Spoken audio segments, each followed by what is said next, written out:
Relax. It's a jungle out there. Below us is the entrance to the flight to the moon, departing for outer space every few minutes.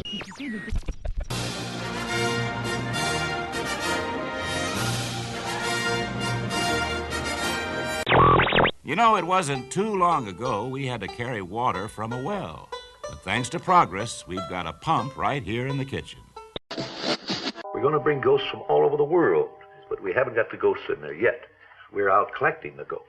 Kindly watch your step, please. WDW Radio, your information station. Hello, my friends, and welcome to the WDW Radio Show, your Walt Disney World information station.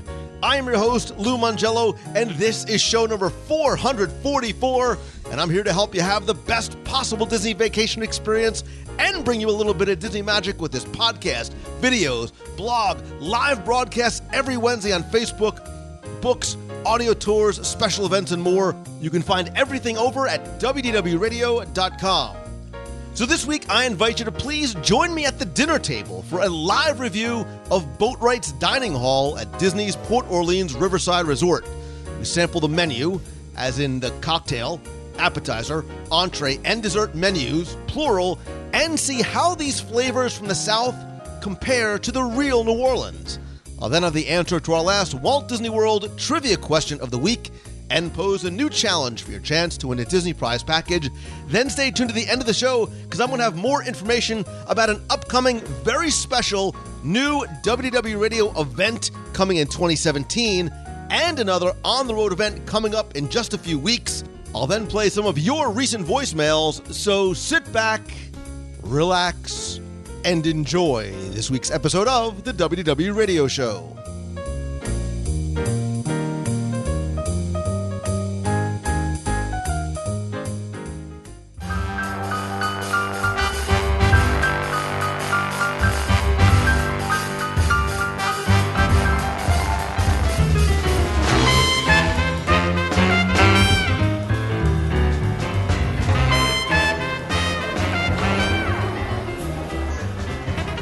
Just a few months ago, we did an on-the-road event that I will never forget in New Orleans, Louisiana, and it very quickly became, I think, really my favorite city in the United States, and that's saying a lot, and there's so much that I fell in love with, including the food and the people and the music and the atmosphere and the food and the cocktails and, of course, the food. And ever since we've come back, we did a show talking about the connections between Disney and New Orleans, even beyond the resorts at Walt Disney World and New Orleans Square and Disneyland, but some of the connections between Walt and some of the people. But since I've come back, I've been thinking and really missing the people and the food, and I think it's time that we compare apples to apples, but I think we compare jambalaya to jambalaya, some crawfish to crawfish, and maybe some sazeracs to some sazeracs. So if you can hear from the atmosphere behind me, we are sitting in Boatwright's Dining Hall, the home of fine food and spirits at Port Orleans Riverside Resort. And tonight I am joined by a family and friends who really are more like family, but family first, so they don't get mad at me. Joining me again is Deanna, Nicholas, and Marion. Welcome, guys. Hi. My name is Jeff. Hi. So, very quickly, how much did we love New Orleans, right? The entire weekend was really special, and when I say special, your mind first goes to food, right? Yeah. What was the favorite thing you had in New Orleans? I think the red beans and rice that we and Nice. the crawfish. And the crawfish. What about you, Nicholas? Cafe Du Monde. Nice. Barbecued shrimp, but it's not truly like barbecued shrimp. The sauce you want to bathe in. At Mr. B's, right? Mr. B's was pretty epic.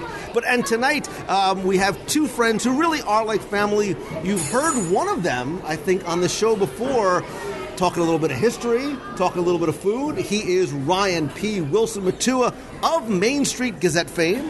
How's it going? And for the first time, and hopefully not the last, she is the beauty behind the beast, the brains behind the brawn. She is Mrs. Aileen Matua.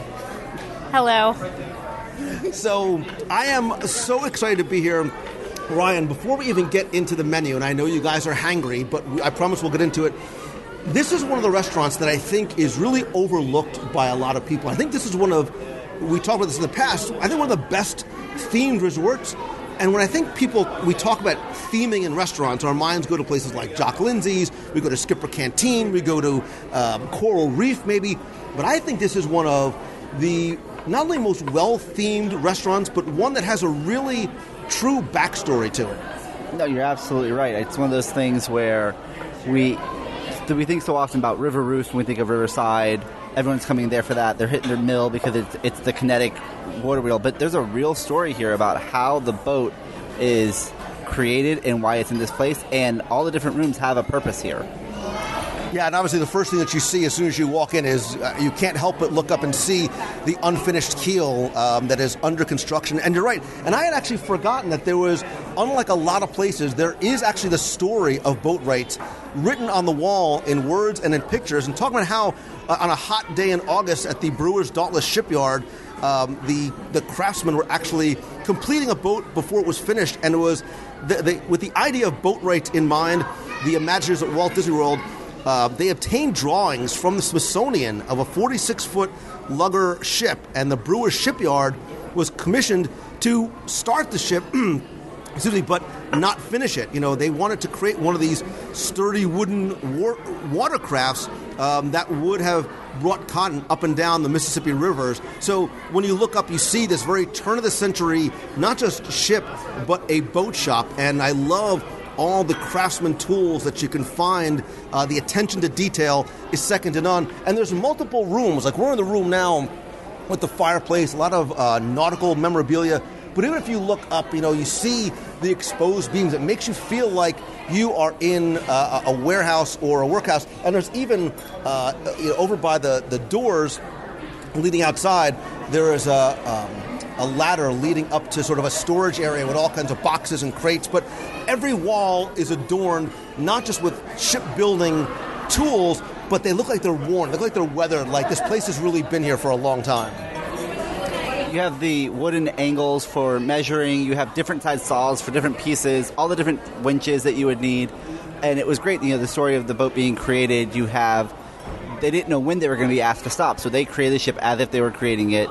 And Boatwright is set truly in a Boatwright's shipbuilding yard. And so there's a dock outside as you go out that they would have used to help lower the ships out. You have blueprints on some of the walls. The fireplace keep it warm. But yeah, there's exposed beams. You have the brick and the exposed on some of the wall where clearly a boat has been moved in and out and taken some of the plaster with it. So every corner has a story in here. And the sign with the photos of the ship actually being built makes reference, and I think this is the only place I can remember seeing it here, it makes reference to the original name of Port Orleans Riverside, which is, kids? Nothing. Port Orleans Riverside? I think I know it. Dude, if you know this, I will buy you a Ferrari. Wait a minute, we have a hand up. Dixie Landing. I can tell that you are married to Ryan P. Wilson Matua.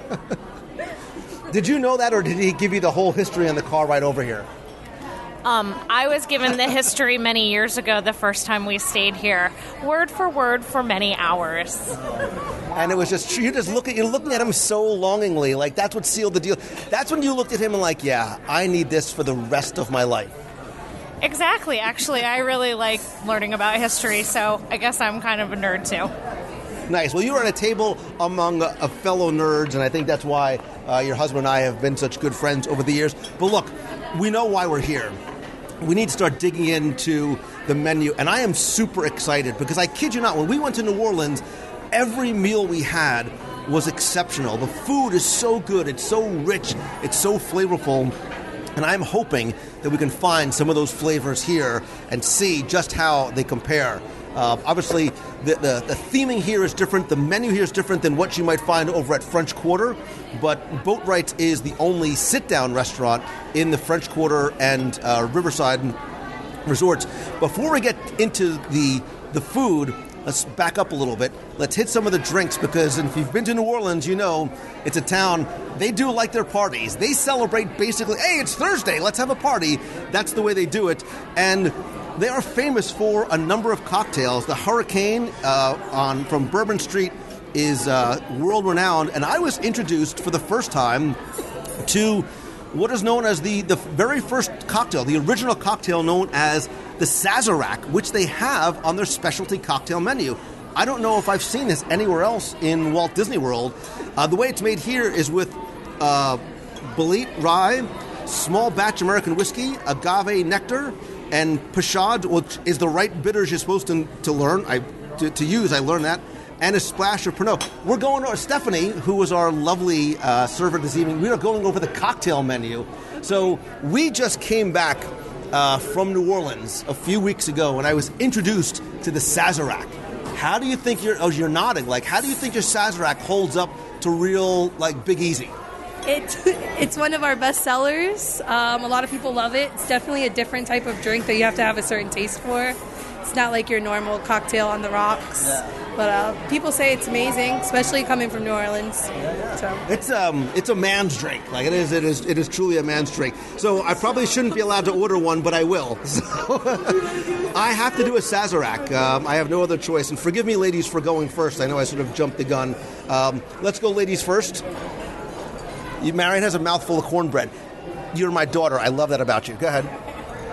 I would like a Moscow Mule, please. Nice. Served in the traditional copper mug. Yeah. Nice. I dig it. Miss Aileen? I'm going to do the beer flight, which is all of the Abita Brewery beers that they have on draft here. Okay. Sweet. I recognize the name from New Orleans. They have to check on the beer flight. We're having a CO2 problem. Oh, I hate when that happens. The shift. They might have fixed it by now, but I'll check on it for you. Mr. Wilson? I'm going to go with the Sazerac as well.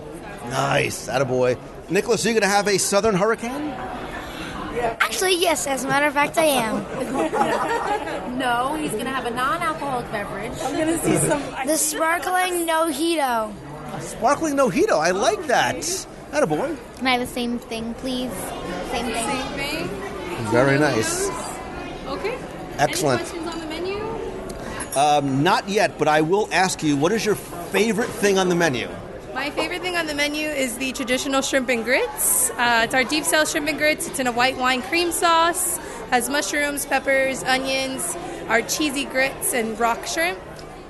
You had me at cheesy grits, so I just stopped. You sounded like Charlie Brown's teacher after that, because I just... It's so good. It's yeah. my favorite. Nice. That and the catfish. Oh, interesting. The jambalaya is our signature dish. That's the Boatwright jambalaya. Sweet Georgia Brown, you better believe I'm all about the jambalaya. Awesome. I'll get the drink started. I'll let you look over the menu. Great, thank you. So this is actually, it's a one-page menu, but there's a lot on here. Let's go through the appetizers, because there's 7. And there's Colonel Pieces, crawfish, shrimp, oysters, and okra in a crispy cornmeal batter with traditional remoulade. All in favor? Yes. Yes, aye. Amelia salad is a spinach salad with seasonal ingredients. Salad, that's a waste of time. French onion soup au gratin with the Gruyere cheese, onion, roasted croutons, and a rich beef broth. I dig me some soup, but you know what? I went right past that to the Mardi Gras fritters. House-made pimento cheese fritters with pepper jelly. Oklahoma, you better believe we're getting that. Crescent City gumbo, chicken andouille sausage, slow cooked. Yes, you had me at gumbo. Pirogue platter, meats and I love me some meats and cheeses with house-made accompaniments and a Cajun Bayou chopped salad, lettuce, salami, provolone, tomatoes. So I'm thinking pieces, some fritters, and a gumbo with 11 spoons. What say you? I'm in. Count me in. Anything else? I think that sounds great. Done and done. Did I miss anything? Nope. No, because I want to dig into the cornbread, because I love me some corn. Yeah, before it's all gone, you vultures pounced on it. It's very good. You like the cornbread? It's not that I don't believe you, Nicholas, but I see it's nice and thick, and it's warm and warm and fluffy, just like you, Nicholas. Let me see. Not that I don't believe you, but. And the cornbread is Nicholas's favorite in the whole world.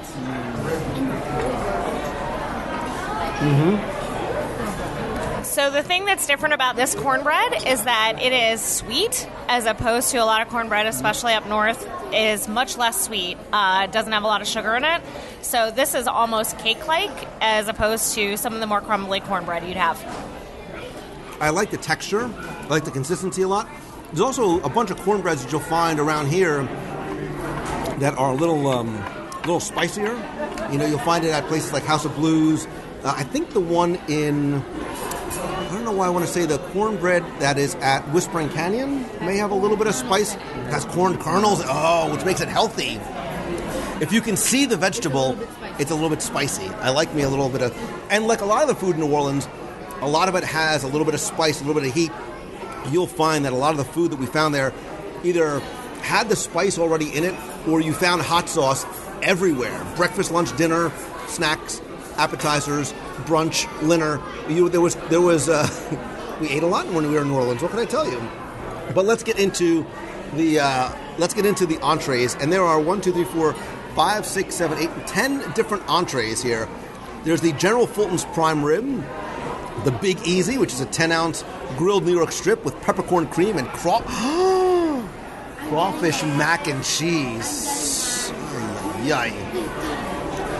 And also, on the menu, you can add crawfish mac and cheese or crab imperial to any entree. OMG. Nicholas, thank you for noticing that, because that's going to change the game for me. I'm smart. Cajun Bayou Catfish, sustainable andouille crusted U.S. catfish with Louisiana rice, cayenne butter sauce, and chive aioli, $22. The Louisiana Lugger, our sweet tea brine pork chop with collard greens, red beans, and rice. We've had that before. That's a nice piece of meat right there. Pontchartrain pasta is sautéed shrimp with andouille sausage, sweet corn, bell peppers, onions, and light cream sauce. Voodoo chicken, I just dig the name, Marion. Crispy battered chicken breast with fluffy gold. Ooh, the waffles aren't just golden, but they're fluffy golden with maple. Wait a minute, it has maple bacon sauce. Deep South shrimp and grits. Jackson Square etouffee, which is crawfish simmered in a rich seafood sauce over rice. Boatwright's jambalaya, and Turbo Dog barbecued ribs. So, Marion Rose, do you know what you're getting yet? Yes, I'm going to get the shrimp and grits. Good, and you know that you're sitting right next to me, so you're getting some of the shrimp and grits. I will be sharing that with you. If you can get it before it's all gone. And Nicholas, you're getting the Big Easy? Yes, and it's huge. Deanna? I am getting the catfish. Awesome. I am so excited getting the catfish because that opens me up for the jambalaya. So, Wilson's, you just lost your spot. There's no jambalaya left. Yeah. I am also getting the shrimp and grits. Marion and I are going to compete with that. That's nice because Ryan's sitting next to me. He's sitting next to you. That's enough for everybody to share. Yeah. And then I'm going to go with the Louisiana Lugger. I am ecstatic that we're all getting something different because I am going to get the jambalaya. And we probably just need to add a crawfish mac and cheese to an entree so we can say, I think it would be just wrong. My Big Easy. Well, we're going to share yours, but we'll taste the other one too. I want to make sure there's enough for everybody. So, just a quick glance, this menu very unique to this location. You don't find these items anywhere else. I absolutely agree, and I think that it's a really good representation of what you would actually see in Louisiana and especially in New Orleans. Yeah, these are all things that we found on a lot of the menus on the 27 places that we ate in the 3 days that we were there. Well, the other thing is that there also are sides. So if you're not getting the Louisiana rice or the red beans and rice or the southern greens, and there's also seasonal vegetables, if you're not getting those in your actual entree, you could add them on for whatever you need. I like this a lot. I'm really excited for this meal. And I really like how sometimes Disney restaurants, they can all have kind of the same food, but this is really different because it has things that are more almost cultural and different from any other restaurant. Yeah. And that's one of the things that, we talk about why you need to go and visit some of the other resorts that maybe you wouldn't go to if you're not staying there. I think this becomes a destination restaurant because the food is so... Look, you can get a steak anywhere, you can get a pasta, you can get chicken anywhere. You can't find these items anywhere else. Yes, you cannot find these anywhere else except in New Orleans. Nice. They're extremely authentic to the New Orleans cuisine. which is so different than any other restaurant on property. So therefore, it's actually a destination restaurant. The other thing that they, when they gave us our menus that I had never seen before, is known as the Best of the Bayou. It's a collection of Boatwright's featured flavors on a price-fixed tasting menu organized by the chef's team at Port Orleans Resort. So the appetizer is the crab bruschetta, creamy crab imperial on crispy baguette with mixed greens and orange vinaigrette. The French onion soup. The entree is the pepper-crusted beef tenderloin medallions served on crawfish mac and cheese with red wine demi-glacé. And dessert, wait for it, red velvet cheesecake with bourbon vanilla ice cream. My goodness. $58.99 for the fixed price menu. So that's nice too. I mean, it's a really nice sampling. And if we were probably to compare, if you put all those things together, it's probably actually a good value too, because you're getting the appetizer, soup, entree, and dessert. The entrees here seem to range in price from about $19 to the highest being the prime rib or the Big Easy, about $34, $35. All the appetizers range from about $7 to $11, and the sides are all $5 each. I'm excited. I am too. What's not to be excited about? So have you guys ever been to New Orleans before? I've been there quite a few times, and every time I go, I think the food is just amazing and something that I always remember as part of my vacation. So, yeah, I mean, New Orleans is if you're a foodie, like that is the place to go. And I wasn't kidding that there really always does seem to be a celebration, a party. We need to go back for Mardi Gras just to sort of experience what that is like. But, Aileen, you were talking about the fact that they have all the different beers, and they have a lot of the Abita Brewing Company beers here, which are located just north of New Orleans. So I know when we were there, a lot of the beer drinkers and the craft beer drinkers were specifically asking for the Abita brews. Yeah, Abita has been around for a while, and it was actually one of the micro breweries that ended up being distributed pretty widely pretty early on, and so a lot of people all over the country know about it. My personal favorite is the Turbo Dog because I like dark beer, but what they have is the Abita Amber here. They have the Purple Haze, which is actually a wheat beer that is brewed with raspberries, and then I don't know much about their lager, but the Turbo Dog, in my opinion, is their dark beer. It's almost like a stout, not as smooth as Guinness, but similar. And the other thing I noticed on the specialty cocktail menu, and obviously they have the regular full cocktail menu as well, they have the Ramos Fizz, which includes Hendrick's Gin, fresh lemon and lime juice, half and half, orange flower water, agave nectar topped with soda water, contains pasteurized egg whites.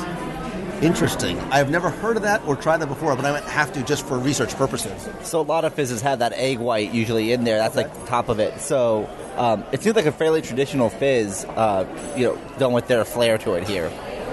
And the Hurricane, the dark rum, the Cristal rum, the tropical juices with a float of Southern Comfort. One thing I forgot to tell you about the beer is that the beer flight that they offer here is actually the only place that you could get those 3 Abita beers and the only place you could do a beer flight for them. So I think that's, like, right off the bat, that's the big takeaway is if you think that you've tried it all, this is a place to come to really get things that you can't get anywhere else. All right, ladies and gentlemen, and I use that term loosely to you sitting around the table, our beverages just arrived. Let's start off first with cheers. It is always good to be surrounded by family and friends, including you, the listener, who I wish was sitting with us virtually in real life at this table. So Ryan and I got our Sazeracs. It's served in in sort of a rocks glass, but really with no ice. There's no ice in here. There is a rind, an orange rind in it, and it has a very orange color to it. So some of the ones I've seen in New Orleans were a little bit darker, but it's got that very distinct smell of the bitters. Yeah, you definitely have that hitting the back of your throat kind of smell even when you get there. All right, let's give this a try.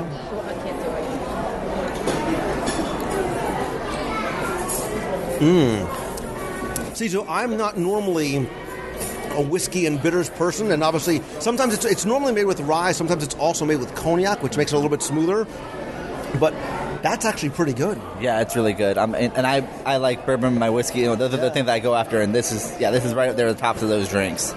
I tried probably for research purposes only, probably 4 or 5 different venues, different locations when I was in New Orleans, and that is Stephanie, we are so ready. Okay. We are ecstatic.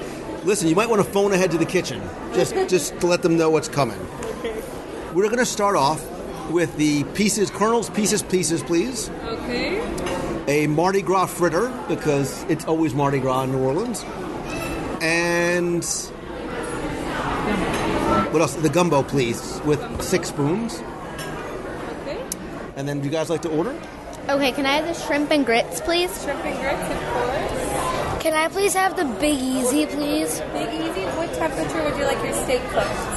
Medium rare, please. Medium rare. Big Easy for Big Daddy, attaboy. And wait, weren't you going to get something? It comes with the crawfish mac and cheese, right? Yeah. I'm going to go by your recommendation. I'm going to get the catfish. Okay, buy you catfish. I am also doing the shrimp and grits. And we're only allowing that so that there's enough to share. I'll do the Louisiana Lugger. Now, the shrimp and grits, you can do a barbecue style or traditional style. Do you want to try Yahtzee! Style? Of course we do. So I'll do one traditional and one barbecue. Oh, Stephanie, you are like the best ever. And how did you want your pork chop? Like a medium? Medium, yeah. And for you? Jambalaya. Please. It does have a little kick to it. I like a little kick. And wait, there's more. Because how could we not get the crawfish mac and cheese? You want another side of the crawfish mac Please. and cheese? And Stephanie, can you please get the side of that barbecue sauce that you want on the shrimp and grits, extra barbecue? Yes. Yeah, no problem. Nice. Anything like the one from New Orleans? Great. Thank you so much. Thank you so much. I'll come back with the flight as soon as it's ready. How do you like the drink so far? We love our Sazeracs. Sazeracs, soon to be plural, but yes, we enjoy our Sazeracs. Thank you. So the first thing that she brought out in terms of appetizers is the gumbo, and I think the sign of a good gumbo is when you can smell it before you even see it. Nicholas can't even wait, so it's a where are you going with my gumbo? What is going on here? Listen, when it comes to food, it's not women and children first. We all have a spoon of that. Everybody just dig in. So it is a very hearty, chunky gumbo. I see bits of okra and shrimp in there. Maren, do you want some? No? That's good. More for us. Nick. Oh. Nick. Oh, I like that. Oh, yeah. So there is a little bit of heat to it, which I'm happy about. And I think it's like, with that heat, the more you eat, the more it builds, and you get that great, just heat from it, and then you have the meat, the okra, it sets it all off, yeah. So you said the more you eat, the more the heat? The more you eat, the more the heat. I don't believe you. I'm going to have to try another spoonful. Keep digging. Yeah, it is a little bit spicy. I think it is not as thick as some gumbos that I've had. It probably doesn't have a roux in it because they did okra instead. And usually that's the difference between different types of gumbo. You're right. The second bite, there's a lot more heat on the palate. I definitely like the okra touch. It's delicious.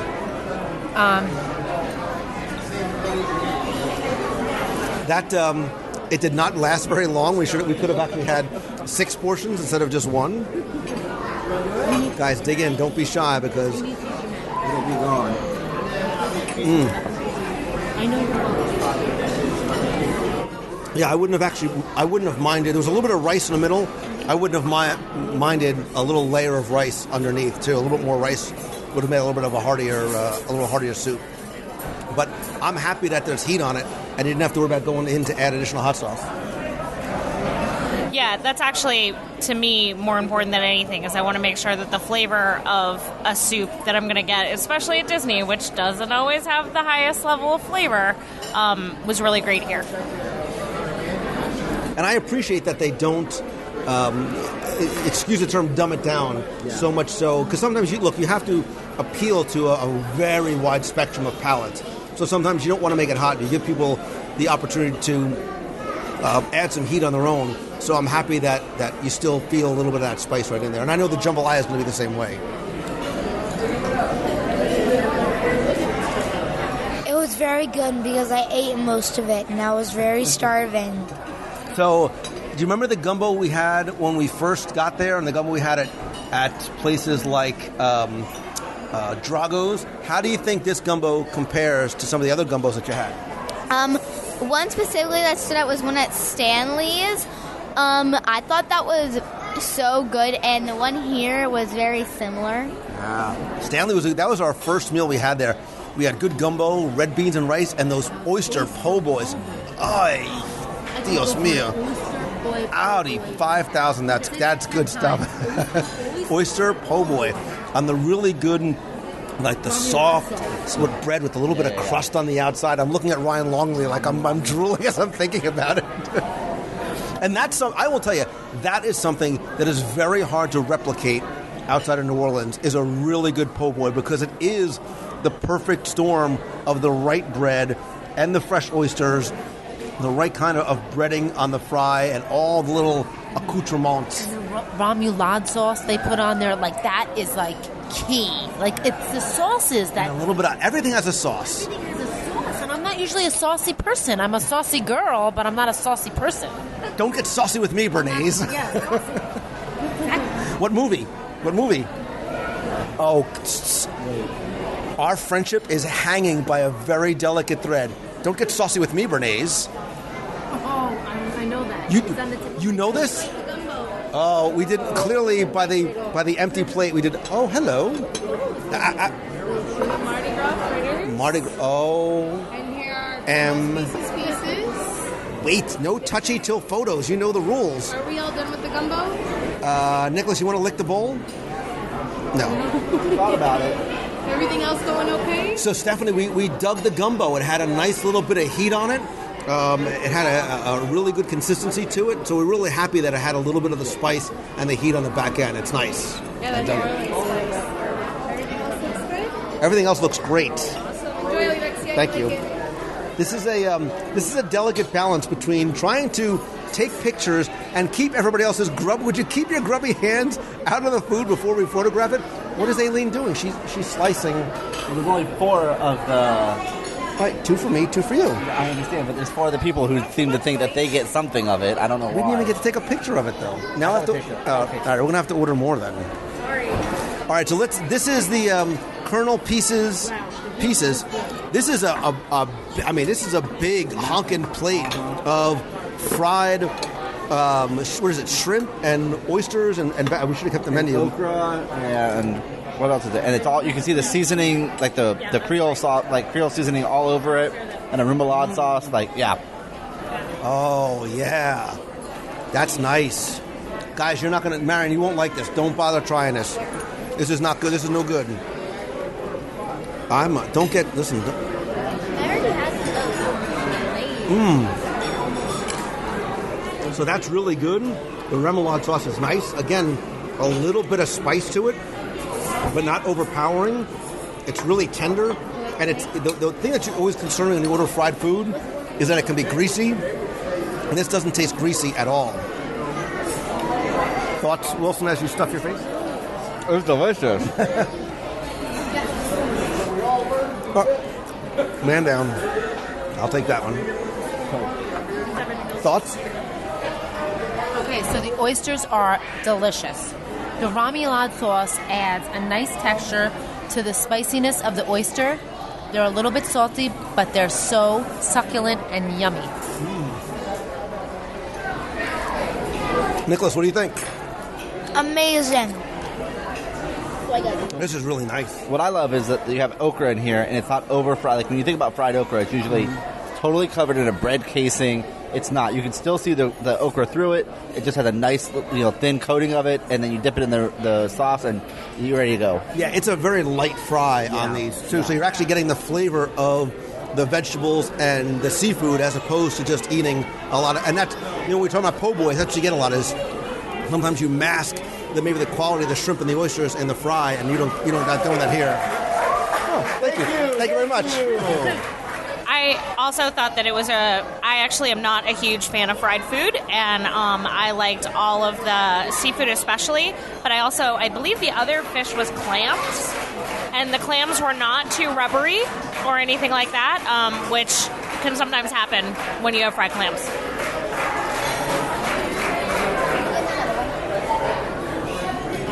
So the other item, I looked away for a second and it almost gone. These are the pimento cheese balls with the red pepper jam. There is literally nothing left except I better get my fork in there before it's all gone. You vultures. You're right, Ryan. Why did we invite all these people? Solo next time. We'll just do a one-on-one. What? So we literally all just looked at each other like a double take of surprise. That's not what I was expecting at all. So they are pimento cheese, and they are little fried balls that also have pepper jelly in the bottom that you can dip them in. So there's a little bit of spice in the pimento cheese with a sweet pepper jelly to put them on. Yes, when we say pepper jelly, it's not peppercorn. It's red pepper finely diced in... almost like a honey or like agave. Like a glaze, yeah. That was not the flavor. Listen, boil it down to its elements. It's fried cheese. How bad could it possibly? But it was very light. It was a pimento cheese, so it's slightly different. Stephanie, that's so good. Somebody ate all of our food, though. Yeah. Must be the little mouse. We turned away and it was gone. Yeah, I know. There's a little part of Lou Mangello that's saying order one more of those, but is that going to be too much food? Yes, we have so much food. Oh, don't be the voice of reason. I hate the voice of reason. There's still dessert too, though. Oh, there is. Sorry? Another fork? Is this finished here? You want me to grab this out of the way? Yeah, it looks post-apocalyptic, so you should probably take. You know what? Little plates? Yeah, hold on. One little more. I'm actually eating the red jelly, the red pepper jelly, just on a fork. Yeah, I was using my gumbo spoon for that. Mm-hmm. Yeah. You're so smart, Ryan Wilson. Thank you. Everything else is working for you guys, okay? Yeah. Everything else is awesome. Thank you. Wow. Those little cheese balls are nice. So the nice thing was the creaminess of that cheese, too. Once the texture got into your mouth, it was very cheesy and delicious. Fried cheese, how bad could that possibly be? And it's healthy because it has vegetable. It's got peppers in it, so it's a vegetable. Well, the other thing we need to consider is we didn't wait that long for that at all. I mean, we're here on a busy Friday night, and we did not wait long at all for all that to get here. All right, so of the three appetizers, and not that you have to choose. Obviously, two of it. Well, everything was shareable because we made it shareable. Nicholas, what was your favorite of the three? Because since you ate more than anybody else, the gumbo. Gumbo. Those decadent fried oysters. The pimento cheese. Can I just say I hate this game because I like all of it? The gumbo. Yeah, I think I would probably go gumbo. Man. The cheese with the pepper jelly. I know, but I love... I'll make your decision easier. Pieces. Come on now. Pieces. So you like it just for the... But you know what, too? There was a lot of pieces in the pieces. That's fun. There was a lot of food in there. Good appetizer. That was a great appetizer to share with a family. Yeah. Because there was a lot on there. I'm sorry, define that wording. What did you say? Share. Not... What do we do with our family? Our family will share. She's looking at me like, you're supposed to share, Mangello. Exactly. That's why I don't travel with them that often. So as she brought the food out, my screams of, wait, we need to photograph it, and then wait until we start recording fell on deaf ears because all of you are almost done already. I'm going to go, I'll go just around the horn. Marion, you got the regular shrimp and grits, which that is a mammoth portion of shrimp. Like, that's enough for two people, especially considering, shrimp and grits is a very rich meal. How is that? Really good. Tell me about some of the flavors that you're feeling in there.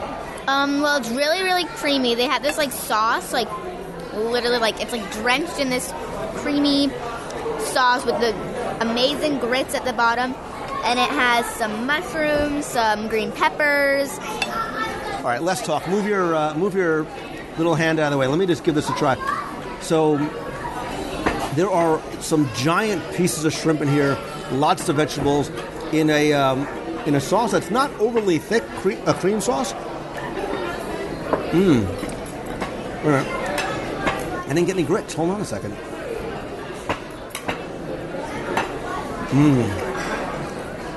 Wow. That's very rich. Really creamy. Wow, it's got a lot of different depths of flavors. And what's nice, too, there's a lot of different textures in there, right? So you've got the soft creaminess of the grits, a little bit of crunch in the shrimp, and then the nice textures of the vegetable. There's a lot of depth. Wow. There's a lot of depth of flavor in there. So, Aileen, you got the barbecue shrimp and grits, obviously in a darker, richer, reddish brown sauce. Yeah, so this sauce, it definitely is not barbecue sauce. So if that's what you think you're ordering, it's not. What it is sort of a spicy tomato sauce that has a lot of flavor. It's a little bit spicy. It's definitely not as creamy as Marion's shrimp and grits, although the grits underneath are cheesy. So they have some cheese added to them. So that part is creamy. You know, I'm hearing the words coming out of your mouth, but I'm really not understanding what it is that you mean. So let me just... All right, get out of my way. Excuse me one second. Let me just... I think you better.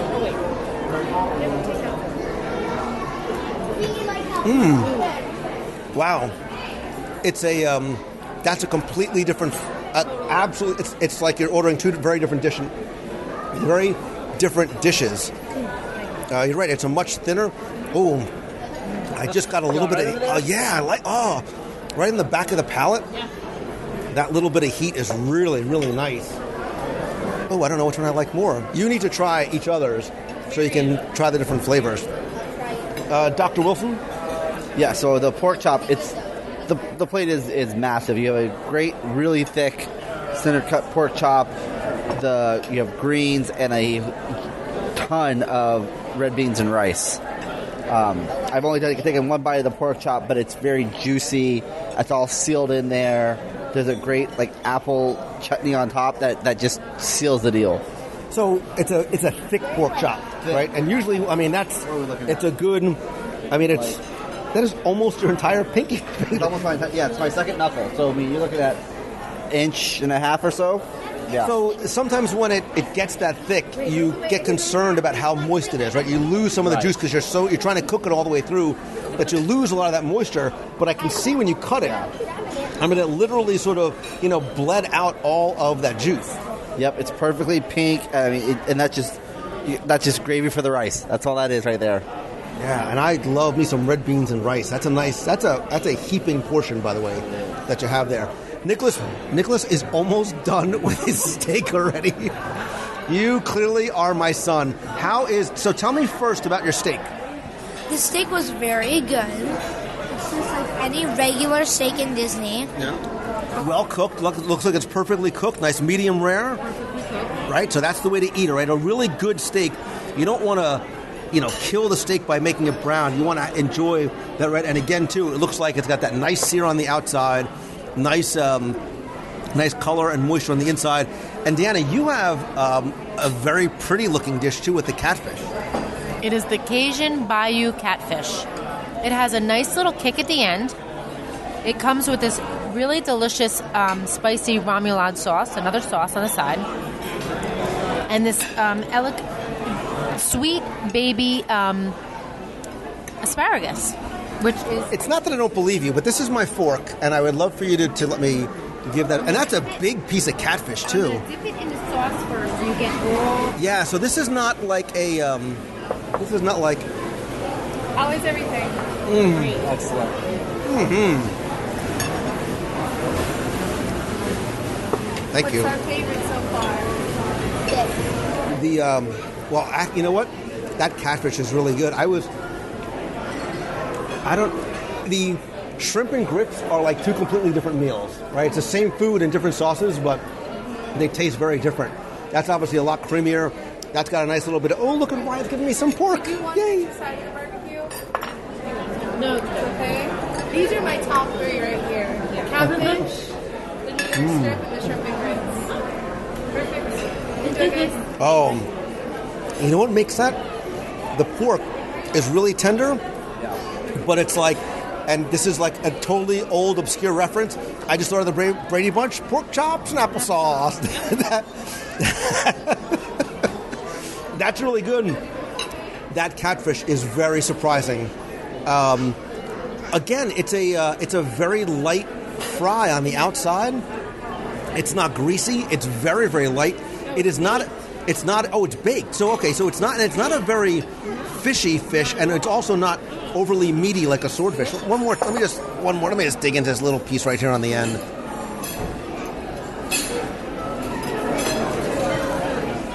I want to try one more. All right. Last but not least, I have about 11 pounds of jambalaya with, 2 huge jumbo shrimp, 2 gigantic pieces of andouille sausage, lots of other pieces of chicken and shrimp and as well. You can smell it. Oh, look at that. Wow, that's nice. So there's a lot of meat in here.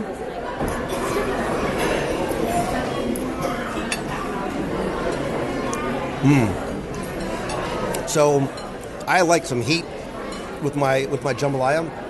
Try that. That's really good.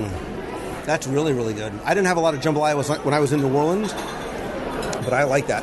And it's also not dry. Sometimes you get the rice and it's very, very dry. Not here at all. That's really, really good. It has some nice heat at the end. The rice definitely has some good spice to it, and it is dry. Yeah. And this is a huge portion. Like, dare I say, I'm not gonna finish this. Oh, God, this is gonna taste so good at like 12:30 tonight. Oh, yes. Yeah, right? Yeah, the leftovers food is good. Netflix and jambalaya.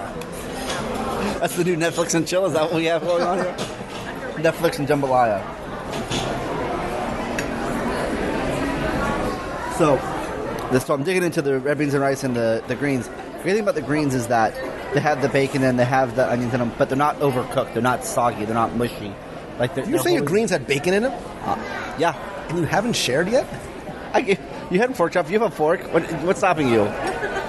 But even the stalks and they're holding their texture. They're not falling apart. And the red beans and rice is it's a great representation of red beans and rice. I love it. This is really, really good. And you can tell because I'm sniffling because it's just enough heat to clear out the sinuses.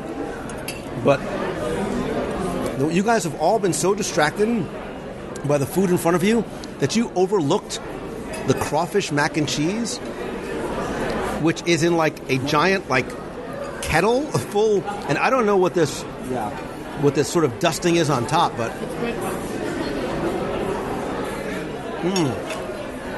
don't try. You guys are not going to like this. Don't eat. Whatever you do, stay away. What do you do? There's enough there for 11 people. There's a lot of mac and cheese in there. Wait a minute. Is that actually a piece? So look at that. That's what I was digging for right there. Nice big chunk of crawfish. So that's how you can tell when you lift up your mac and cheese. When you get that little bit of the string of the cheese, you know it's just cheesy enough.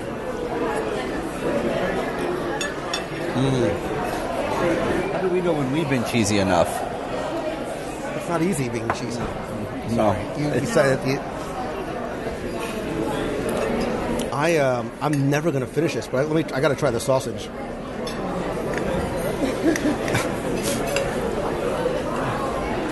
You're full? Move that catfish over here. Jambalaya you can bring home. Catfish you can't.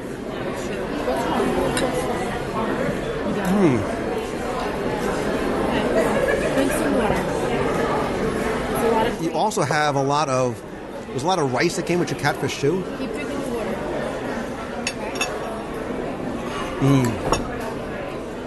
That's really good. What's nice about the catfish is of everything we ordered, it's probably the lightest of the meals. Not that anything felt overly heavy. Marion's probably is the most just because it's so rich and creamy. I think that's enough to share. I think the shrimp and grits is a shareable portion. Right? Marion, you got to eat that whole thing. You can't have your pudding if you don't eat your meat. No? She doesn't even know what that reference is. You want to try some jambalaya? It's spicy. No? I am so happy. This is just more for me. Dad, do you want to try the crawfish mac and cheese? No, but I would love your opinion on the crawfish mac and cheese. It was very good. It was very rich and creamy. It had a little drizzle of bacon bits on it. The crawfish was really good and juicy. And for a side portion, you got a lot of crawfish mac and cheese with sort of the round sort of orecchietta pasta. Oh, thank you very much. Yeah, it was really there was a lot. Yeah. There's a lot. The portions here are huge.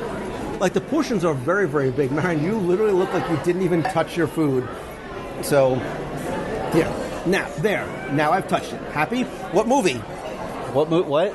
There. Now I've touched it. Happy? Oh, God. It's been a long week. Why are you... my brain's not working. The fact that you all missed History of the World Part 1, Don't Get Saucy with Me, Bernays, and the brilliant Gene Wilder tapping his food saying, there, I've touched it. Happy? Why, look, you haven't even touched your food. There. Now I've touched it. Happy? When we go home, we're having jambalaya and Mel Brooks movie. Yes. Mel Brooks movie night. Yay! Blazing Saddles. Kids, you going to bed? All right. So, any thoughts on this? Wow, there's a lot of food left. The portions are exceptionally large. We all came in here famished, and nobody came close to finishing their food. I'm going to finish your catfish. I'm not throwing in the towel yet. Yeah, man. Nicholas, you came close. Nicholas is the winner. I did the best at Yeah, I'm not throwing my towel yet. Winner catfish dinner. I'm eating a catfish just because it won't keep, but your shrimp and grits is going to taste so good tomorrow. All right, so we all pretty much sampled from, this was like a community meal. We all sampled from each other's plates. Thank God no one's sick. What, Deanna, what was your favorite of all the things you tried from the entrees? So I have to say, the crawfish mac and cheese was one of my favorites. It was a little heavy, but the cheese sauce was delicious. And I have to say the catfish was really good. It was light. The breadcrumbs that were on the top it wasn't dry at all, and they had this lovely, as I said, sauce on the side. So I have to say, go with the catfish. I was hoping you were going to talk longer because I'm still eating jambalaya. Aileen? My favorite actually was the catfish and Ryan's pork chop. I thought the pork chop was really different, and I thought the collard greens were really, really quite good. So those were my two favorite dishes. Mr. Matua? With a mouthful, you have a mouthful of pork chop. Mm-hmm. All right, so I'll go next.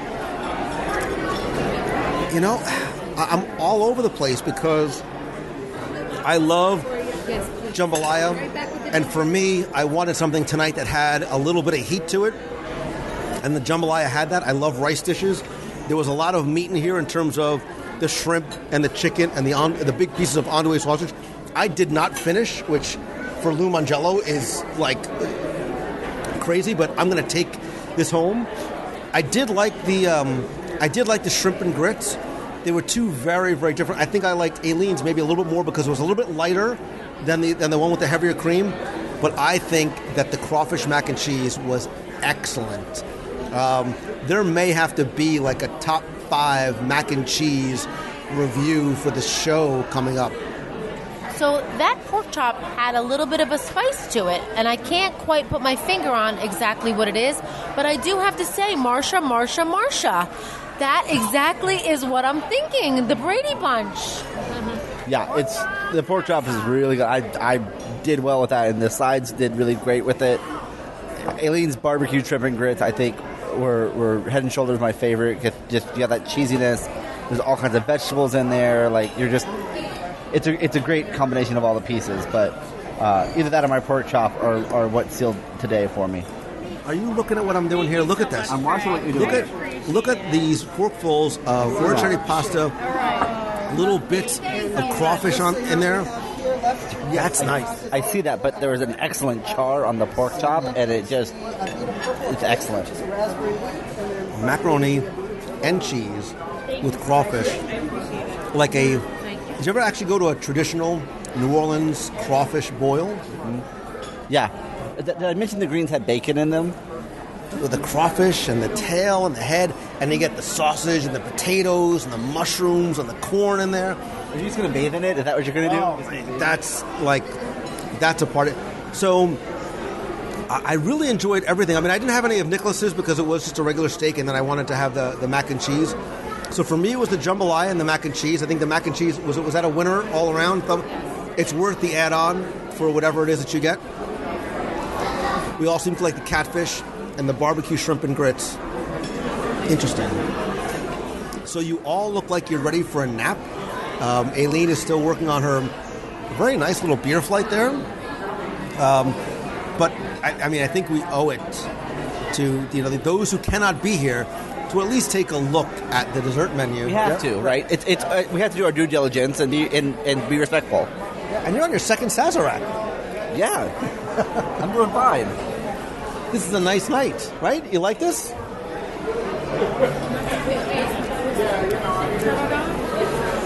Yeah. How was your shrimp and grits? It was good.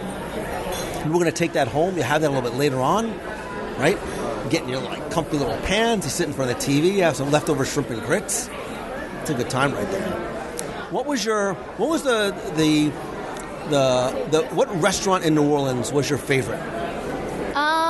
I really liked when we did the crawfish boil, but I also really liked Stanley's a lot. What did you like there best? It was the gumbo?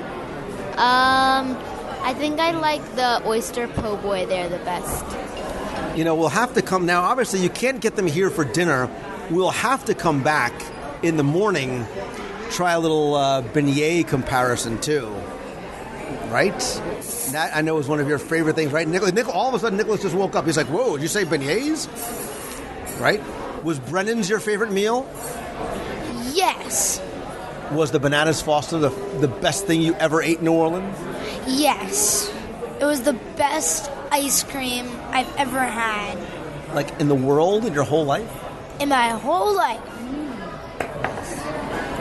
We had to go back a second day just so that Nicholas could have Bananas Foster again. Yeah, Nicholas wanted banana. All this kid wanted was Bananas Foster on the last day we were there, and what it ended up being was a 3-hour breakfast. We ate insane amounts of food. Oh, hello, dessert menu. Well, if you insist, Stephanie. A finale from the Dessert Sisters. See, I love this, man. It's all about story, even on the dessert menu. Yep. Celia and Delia Desserts were from a very wealthy and socially prominent family in New Orleans. I just thought of Princess and the Frog. They inherited a sizable sum from their father, Jean-Michel Dessert, who made his fortune in the sweets business. And they have a creme brulee with seasonal berries, banana pudding with vanilla wafers and caramelized bananas, red velvet cheesecake with bourbon vanilla cream, doubloon bread pudding, sorbet, Bourbon Street pecan pie, and joie de vivre peanut butter mousse. Wait a second, and there's a second side? Oh, my... Stop it. All right, wait just a second. Wait a minute. I just need a moment. Hold on. Read it slowly, very deliberately. Take a deep breath. Whew. Okay, first of all, they have New Orleans chicory coffee. The French press pot serves 2 people. If you remember a little Café du Monde, I'm sweating not just from my jambalaya, but out of excitement. Go ahead. You can read one from the back of the menu. So I'm going to read this for the one and only Lou Mangello. It is a fireball cocktail. It is fireball cinnamon whiskey and rum chata cream liqueur. Interesting. Yes, I'm being fanned. I will read this one. Ladies, this is for you. Or gentlemen. Godiva chocolate martini. Godiva chocolate liqueur. Stoli vanilla vodka. White cream de cocoa. And frangelico. That is dessert in a glass right there. Ryan, go ahead. You read one. Want to read this one? All right. So I'll go with the Banana Spiced Rum Martini, Captain Morgan's Original Spiced Rum, Bowls Cream de Banana, and Rum Chata Cream Liqueur. And last but not least, you can read the last one. Oh, good. Bailey's and coffee. Bailey's Irish cream mixed with hot coffee. Is it wrong that I just want one of? I'm not normally a dessert guy either. Like I'm not really. I would rather finish my jambalaya than have a dessert. That being said, I think that we need to order Banana pudding. Wait, so Nicholas would like to order his, please. Can I please have the banana pudding? So you think this is going to maybe hold a candle to Brennan's Banana Foster? No. Honestly, there you go. No. Miss Aileen, what do you think? I happened to see the red velvet cheesecake go by, and not only is it the size of your face, but it looked really good, so that would be the one that I would probably jump to. Oh, yeah, the red velvet always sounds good. Also, creme brulee. I'm always a sucker for a good creme brulee. Yeah. I am too. Oh, man. See, I almost wanted to get the pecan pie because it is a traditional Southern favorite. We had it in New Orleans, so you want to almost compare. That being said, the Joie de Vivre peanut butter mousse cake is chocolate peanut butter mousse topped with a warm ganache. And by the way, it's pronounced pecan pie. You're right. I am not a true New Orleaner. All of our friends in New Orleans are cringing because I said pecan pie. But I was doing it from what movie? Sleepless in Seattle. Ding, ding, ding, ding, ding. No, wasn't it Harry Met Sally? Yeah. Wah, wah, wah. You had the right people. You didn't? No. Yeah, you know what? You had the right decade. So, and it was a movie. You had the fact that. Marion, are you feel which one of nothing, anything on here? What sounds most delicioso to you? I think since I like pecans, I think the pecan pie sounds my favorite. Yeah, we did have a lot of pecans while we were there. All right, so what are we doing? What's the actual plan of attack? Because right now we've mentioned everything except the sorbet. We don't need bread pudding. And I don't think we need 7 desserts. Although... Just say. Oh, if they only did like a sampler plat... can you... I'll take that. Box it? Please. Sure, yeah. I got Netflix later on, Stephanie. Come on. I got to finish Daredevil tonight. So I think we should do 3. 3? All right. So let's vote. Okay, we'll do by show of hands. Creme brulee, raise your hand. Sure. 1, 2, 3, 4. Curses. I don't want creme brulee. All right. Banana pudding. 1, 2, 3. That's next week. All right. Red velvet cheesecake. Everybody's hands went up. Doubloon bread pudding. Deanna, you voted for everything. You're awful at this game. We should just count you out. Bourbon Street pecan pie. Oh, Marion, all of a sudden she was waiting.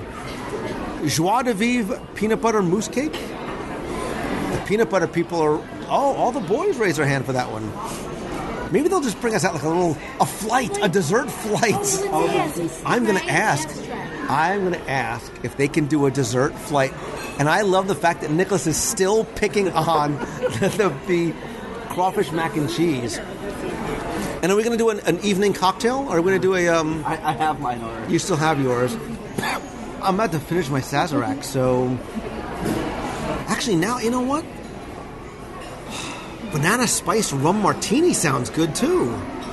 Captain Morgan Spice Rum. I think it depends on what your dessert is that you pay your cocktail. But we're getting every dessert, so... But if you don't get every dessert, So I've done Fireball and Rum Chata before, so I'm probably going to skip that one, because I make that at home. But I'm thinking a Godiva Chocolate Martini and possibly a Banana Spiced Rum Martini. No, you're shaking your head no.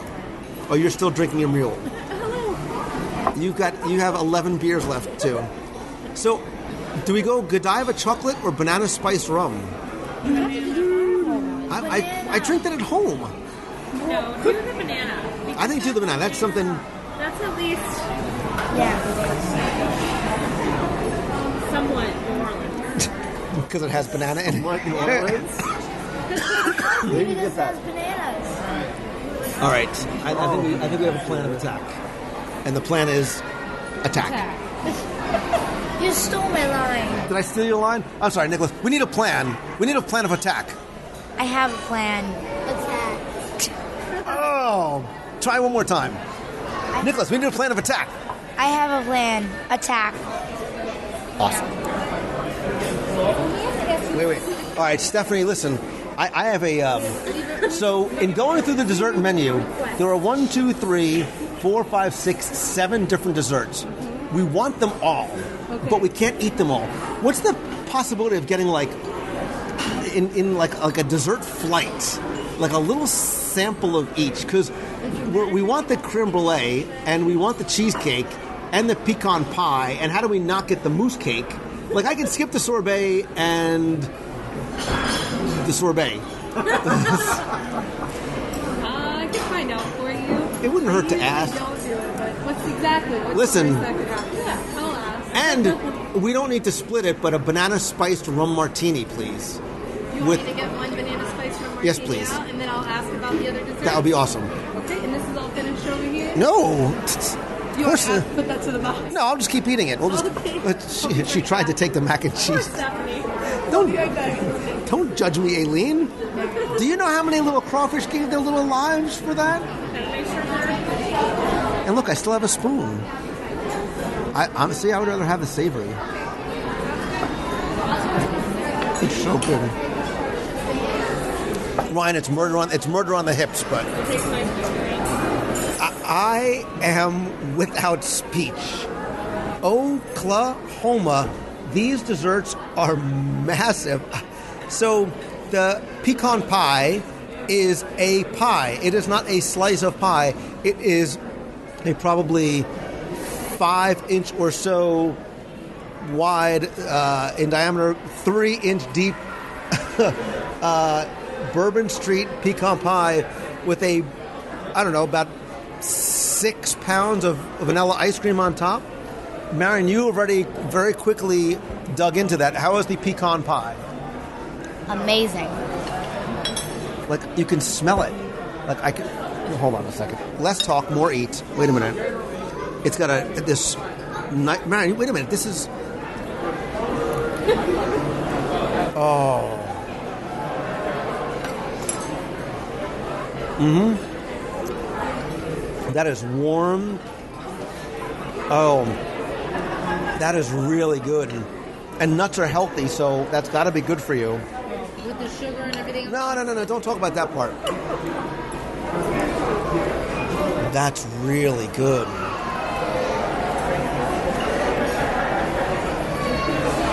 Wow, it's warm. It's like a cozy hug. It is. That is like Southern comfort food. I don't mean Southern comfort. I mean, it's Southern comfort food. Oh my gosh. And it's share. I mean, everyone is digging in. By the way, did you notice that your son hasn't even come on? He is almost done. Dude, save a little bit for the rest of us if you could. This is so good. Look at how many pecans there are in here too. Aileen, you better get in here. You're not going to get in. Really nice crust. And you know how you know it's cooked perfectly? There's still the pecans are somewhat crunchy, but they're a little soft once you start digging into them. Yeah, I mean, I don't have anything to add to that. I mean, you have the nice cool of the ice cream. You have the pecans, which are really, really great because sometimes you can get, when it's mass produced, you get the bitterness in the pecans. There's no bitterness here. It's just a well put together pie. I'm going to wash this down with a little sip of my spiced banana something martini. Which has, you can taste a little bit of the Captain Morgan spiced rum. You mentioned, Aileen, tasting some of the cinnamon. That's from the rum chata that's in there. And then there's a creamy banana liqueur. I mean, it's very much a dessert cocktail. Definitely sweet, but it's so delicious as a dessert, and it complements these desserts so wonderfully. That's right. So I don't know how I missed this because the red velvet cake was in front of me, Now there's half a red velvet cake in front of me. How did you people do that? I had one bite. I don't know what happened there.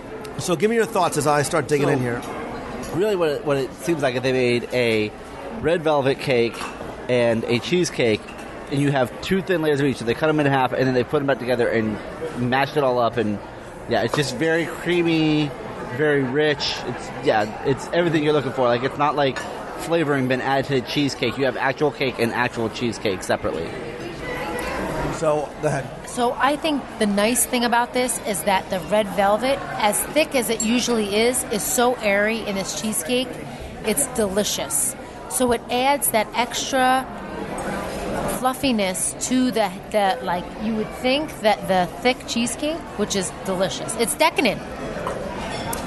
I also thought it was very decadent. And I also want to reiterate, it's the size of your face. So if you want a very large dessert, this is the one I would get and also share. But taste-wise, it's exactly what you want from a cake and cheesecake combination. Yeah, she had to carry these plates individually because they're so heavy. But the cheesecake, I wasn't sure what to expect. If it was going to be a cheesecake with some red velvet on top, was there going to be sort of a layer? But you're right, it's a multi-layered cheesecake.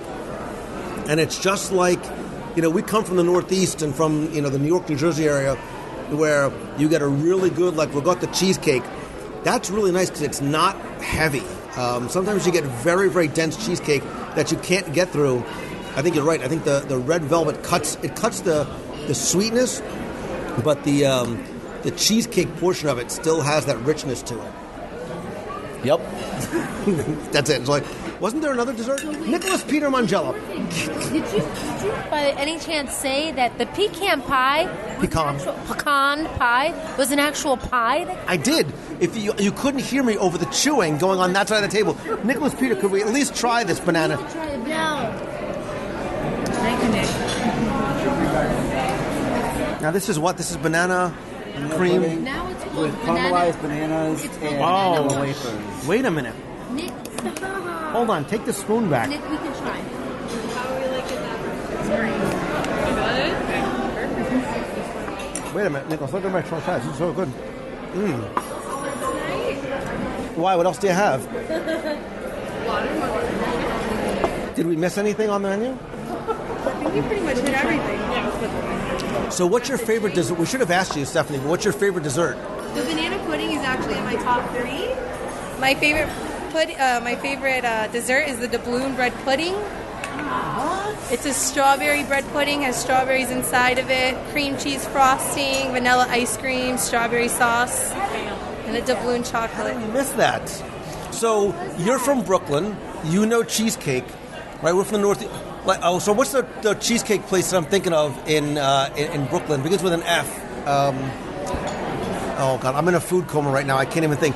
This is really good. I don't think it's an F. Is it not an F? No. A G, a J. Somewhere it's a J.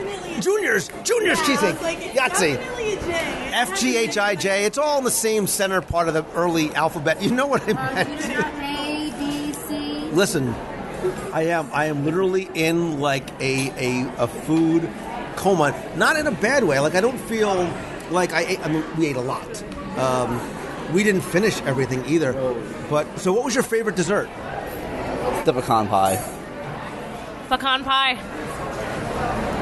I'm going to have to go with all 3. The pecan pie. The bread pudding because I didn't try anything else. Oh, the banana pudding. Yeah. Yeah.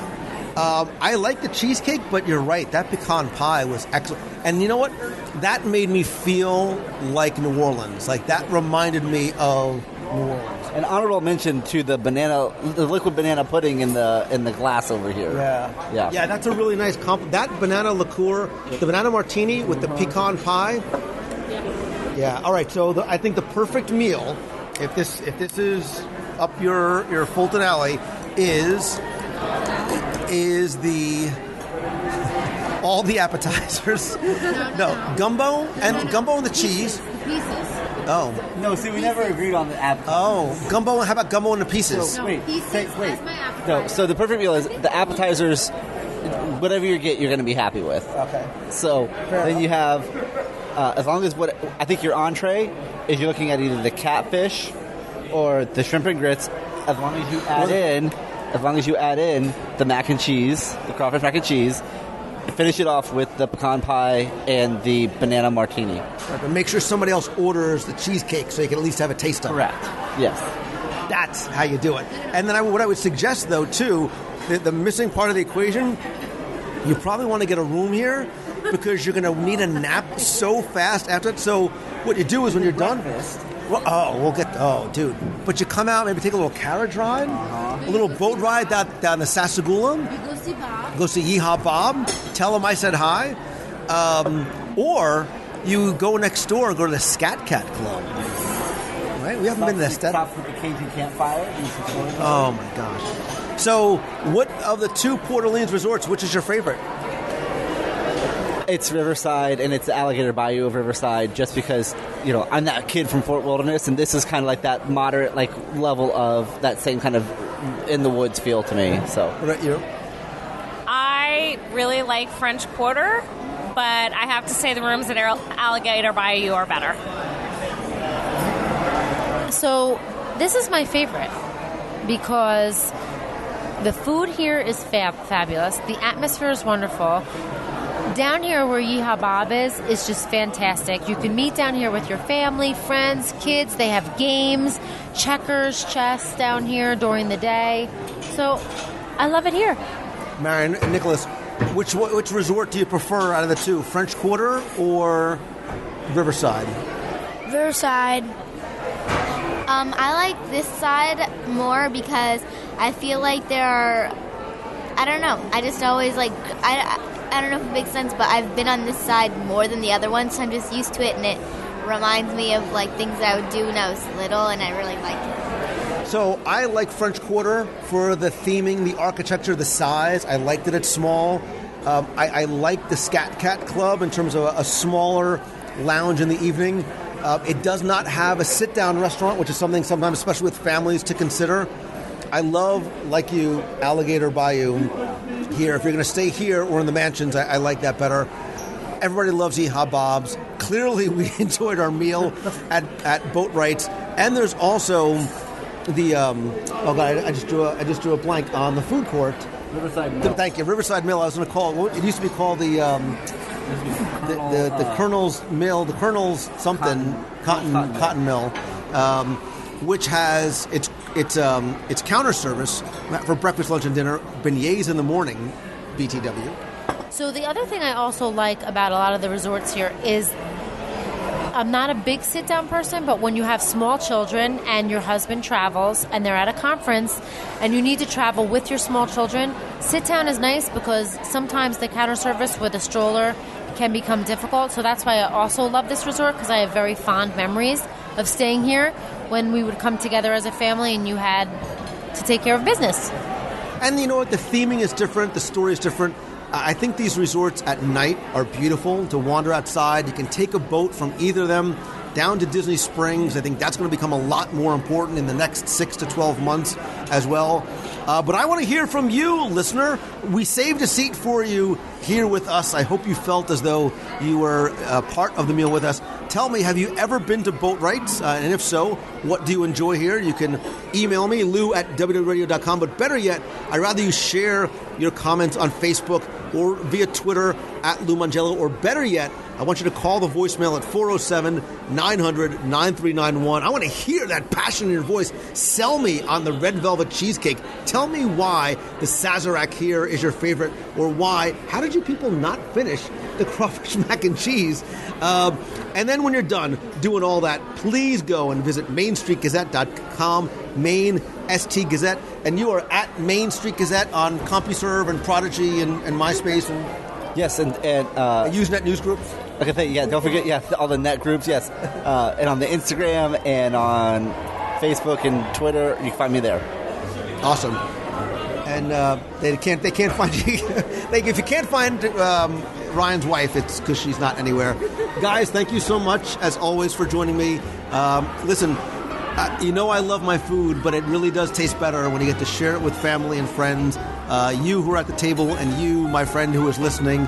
I hope to see you again for beignets and jambalaya back in New Orleans next year. Mark it on your calendar, February 5th, 2017.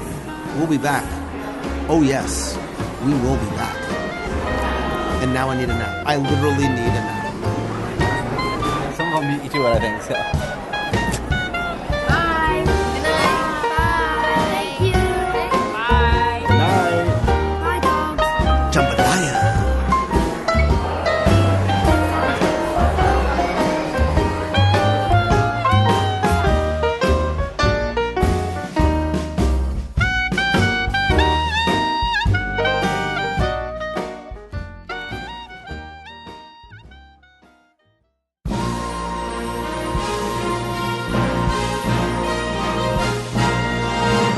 Time for our Walt Disney World Trivia Question of the Week, where I invite you to test your knowledge of Walt Disney World history or see how well you pay attention to the details, not just in what you see, but sometimes in what you hear. If you think you know the answer, you can enter for a chance to win a Disney prize package. Before we get to this week's question, let's go back, review last week's, and select our winner. So the last show was all about our top 10 Walt Disney World Resort lobbies, and your question was to tell me what animal can be found on the chandeliers in Disney's Beach Club Resort lobby. Well, again, nearly 1,000 of you entered and got this one correct. You know, of course, that following the theme of the Beach Club, they are seahorses. I randomly selected one entry, and again, you were playing for the 102 Ways to Save Money for an at Walt Disney World book, all 7 of my virtual audio tours of the Magic Kingdom, a WDW Radio Magic Band cover, and one more Hong Kong Disneyland map. And last week's winner, randomly selected, is Kirsten Markham. So, Kirsten, congratulations. I will get your prize package out to you right away. If you played last week and didn't win, that's okay. Forget about it. Put the past behind you, because here's your next chance to enter in this week's Walt Disney World Trivia Challenge. Let's go from the Beach Club Resort to Port Orleans Riverside Resort, staying in the theme of this week's show where we ate at Boatwright. So tell me, simple question, what is the name of the oh-so-lovely and wonderful and relaxing 3.5-acre pool area at Port Orleans Riverside? It's that simple. You have until Sunday, May 1st at 11:59 p.m. If you go to WDWRadio.com, click on this week's podcast, show 444, you'll find an easy contest entry form right there. Or if you want to go old school, you can just email contest at WDW. So old school, right? Go old school. Email contest at WDWRadio.com. So good luck and have fun.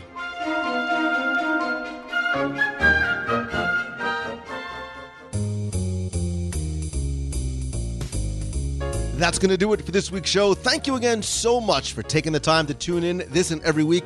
I understand how valuable your time is, and the fact that you choose to spend and share some of it with me means so very much. In keeping with the thanks, let's keep it going. I want to thank some new members of the WDW Radio Nation family, including Lori Brandon, Tim, and John J. Smith.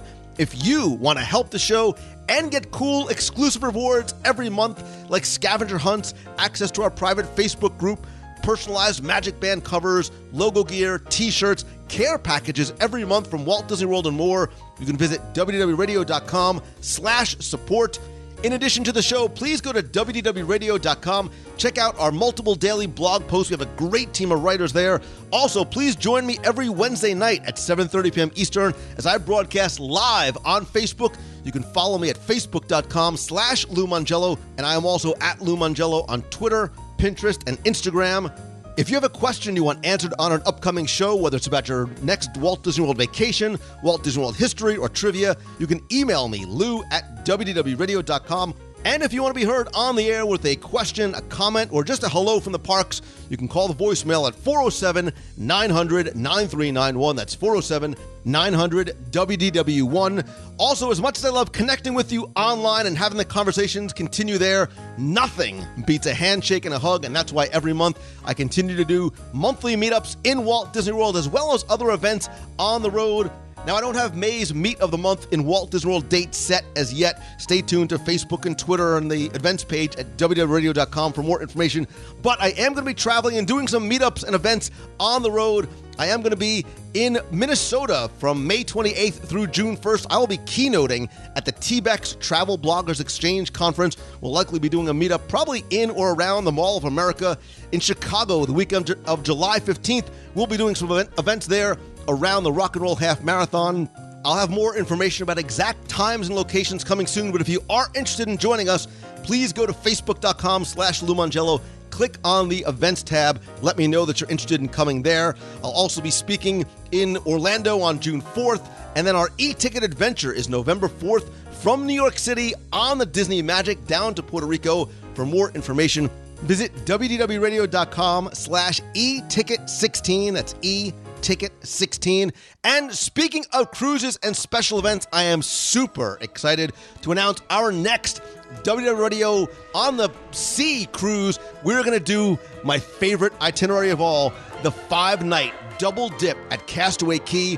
So you can join us June 25th through 30th, 2017. It is a 5-night Bahamian cruise from Port Canaveral with 2 stops at Castaway Cay on the Disney Dream.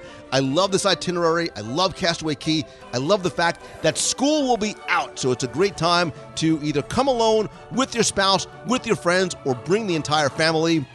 For more information and a free, no-obligation quote, visit wdwradio.com/2017cruise, 2017 cruise. You can get a free, no-obligation quote there. And if I can come to maybe speak at your conference, to your school, or consult with you or your business, visit LouMongello.com. You can find out how to book me to speak, or maybe how I can help you turn your passion into your profession with personal mentoring and group coaching. Again, that's LouMongello.com.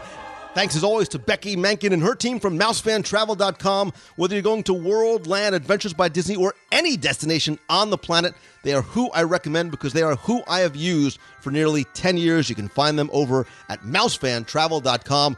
And to get Celebrations Magazine delivered right to your door, visit CelebrationsPress.com. And finally, and most importantly, my biggest thanks goes to you because I cannot do this show without your love and support and friendship. And as always, my friends, and you are my friend, whether we have met yet or not, all I ask is that if you like the show, please help spread the word, let others know about it, tweet out that you're listening, share links over on Facebook with your friends, and please take 30 seconds to rate and review the show over on iTunes. Thanks to you, we have more than 1,100 5-star reviews. You did it again. We hit number 3 overall in iTunes among the more than 500,000 podcasts around the world. So thank you. I want to thank some recent reviewers like Randy F79, Kay Fillin, Casey from Michigan, FIFA 1988, Missy Mo 4 says she loves the last words at the end of the podcast because it makes her believe in all the magic in Walt Disney World and around the world. So Missy, thank you. Mike McPherson, Alaska Racer, and Lula Bell 2000 from the United Kingdom says it's the first time she's ever reviewed a podcast, but she really felt that the show deserved praise. Lula Bell, everybody else, thank you so very much. If you want to leave a quick review, visit wdwradio.com/iTunes for a direct link to iTunes and instructions on how to do it, or just search for WDW Radio in iTunes. And finally, and most importantly, I need to say thank you again. I would not be here and be able to do what I do without you and the support and the friendship and the love that I feel that you give me in so many different ways. And I hope that you are taking small steps every day to get wherever it is that you want to be, whether it's in your personal life, your career, a job, a hobby. And don't think that it's too late or I should have started. It doesn't matter, right? There's no better place to start than exactly where you are. All you have to do is get up, get started, and start heading down the road that's going to take you wherever it is that you want to go. Have faith, believe in yourself, and as Walt always said, always keep moving forward. Thank you, thank you, thank you. I hope you have an amazing week. I hope to see you on Facebook Live on Wednesday night. So until next time, see ya. Hi Lou, it's Stephen from London. Just wanted to say that the podcast is great. Listen to it every day on my way to and from work. Great job, man. Keep it up. Loving it all the way over in England. Hope to meet you soon at one of the Meet of the Months. Take it easy. Have a good one. Hi, Lou Mangello. This is Jessica Pitcairn from New York City. I'm calling you from my balcony at the Contemporary Resort. We got upgraded to the club level, I'd like to think, because it was my birthday. We were here celebrating my birthday, and I just wanted to thank you because I think you've changed my whole Disney food game, because we tried the pot roast mac and cheese and the barbecue chicken mac and cheese at the Friar's Nook at the Magic Kingdom, and they were glorious. So I just wanted to call and say thank you for that, and thank you for your amazing podcast. It always brightens my day, whether I'm planning a trip or just want to think about Disney. Thanks so much. Bye. Hi, Lou. This is Chip, listener up in Illinois. I just listened to the episode you and Ryan did about extinct non-attractions in the parks, and I've got to give a shout-out because as I say this, I think the Eiffel Tower at Disney's MGM Studios, that's right, I called it that, is coming down, I'm assuming right now. I was just down there a few weeks ago and said goodbye. This is a tough one for me. I remember as a kid growing up watching the Disney Channel and seeing things like Mickey Mouse Club and all the other shows that were shot in the studios down in Orlando. And at the end of each episode, they would say, you know, filmed at Disney MGM Studios, and we'd get that shot of the water tower. And the first time I went down to the parks, I was so excited to see that, probably even more than I was to see the castle, Cinderella's castle at Magic Kingdom, to be perfectly honest, or even Spaceship Earth at Epcot. That was the weenie or the icon that I was most anxious and so excited to see. And I'm sad to see it go. I kind of knew when they made the announcement for the new stuff that it was possible. And gosh darn it, it's happening. So, plenty of pictures, plenty of memories of the thing. And, but it seemed like a perfect icon to bring up and mention. Been listening to you since 2007.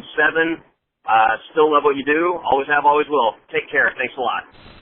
Hey, Lou. It's one of your listeners here, Summer, calling from Alabama, from show Extinct Non-Attractions. And something I always loved when I went, this is to the studios, when it was MGM Studios. I don't know how long it was there, but I went in the summer of 92, and it was a shop right as you were walking out on the left. And you could go in and make a video, like do your own little stage show. And you didn't have to make a video, but they recorded it. And then, of course, you could pay for the video. But my little sister and I did one, and the whole trip we fought like cats and dogs. But we have that video of us at MGM getting along and being silly and goofy. And we still have that VHS. And it was just a fun memory. And I'm kind of sad that they're not able to do that anymore. But it was actually in the store because I was just kind of browsing around watching some people act on stage. And the lady was like, do you want to do it? And I said, heck yeah. So love the show. Thanks. Keep on doing what you're doing and have a magical weekend. Bye. You got